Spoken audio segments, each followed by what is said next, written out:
Hi, it's Pastor Paul L. Anderson here at the Fountain of Raleigh Fellowship, where we believe God's blessings never stop flowing. It is Satisfaction Saturday. What a powerful day that God has given us as we are all preparing ourselves and getting ourselves ready during the season of Lent, that we can say, God, I thank you for how much you've done in my life. I am growing by leaps and bounds, and I want everybody else to know it. Today, look with me at John, the 3rd chapter, verses 1 through 13.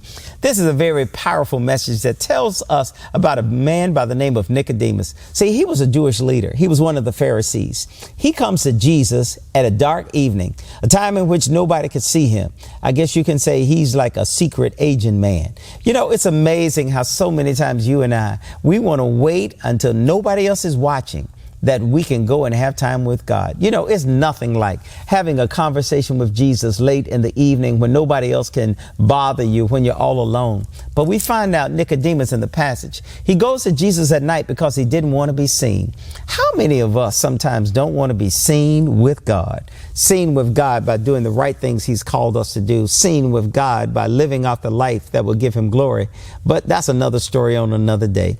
We must remind ourselves that Jesus begins to tell us, as we see this conversation between him and Nicodemus, he says, I tell you the truth, unless you are born again, you cannot see the kingdom of God. You can't work your way in. Too oftentimes you and we try to work our way into things. We try to work things into our schedule, but the only way to get to heaven is through and by what Christ did for us at Calvary.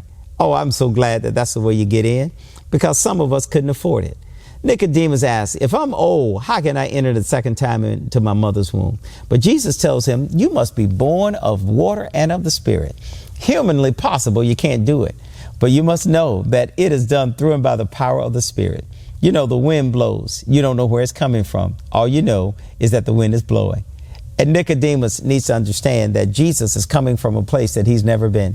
He's talking about the Spirit. So then we find out that Nicodemus, who is a well-respected leader among the Jewish community, a teacher, he finds himself now in a position where he has received that conversation with Jesus to change his life. Today, I hope you will have the conversation with Jesus that will change your life, the conversation that you know that I'm better off because I've had a talk with the man from Galilee, Jesus, Mary's baby, the lily of the valley, the bright and the morning star. Today, I want to remind you on this beautiful Saturday, the Saturday that you have the satisfaction of knowing of God's goodness. Join us tomorrow morning at 7 o'clock a.m. for our virtual time of worship. Then join us in person at our 9 o'clock a.m. worship service.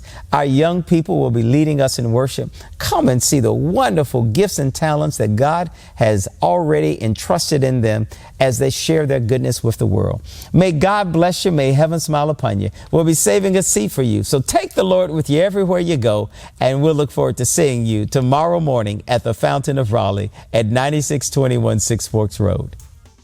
To sow a seed to the Fountain of Raleigh Fellowship, visit our newly redesigned website, thefountainofraleigh.org, and select Sow a Seed from the homepage.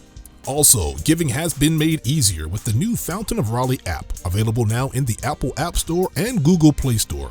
Download today, select Giving from the main menu, and then follow the directions to complete your giving through Subsplash. Thank you so very much for all of your gifts and donations that you've given to the Fountain of Raleigh Fellowship.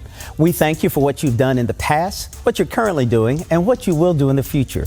Your gifts and donations helps us to spread the gospel of Jesus Christ, not only locally, but throughout the world. Thank you again for your gifts, and may God continue to richly bless you. It is here at the Fountain that we believe that we are exceedingly and abundantly blessed, and may you receive those blessings that God has in store for you.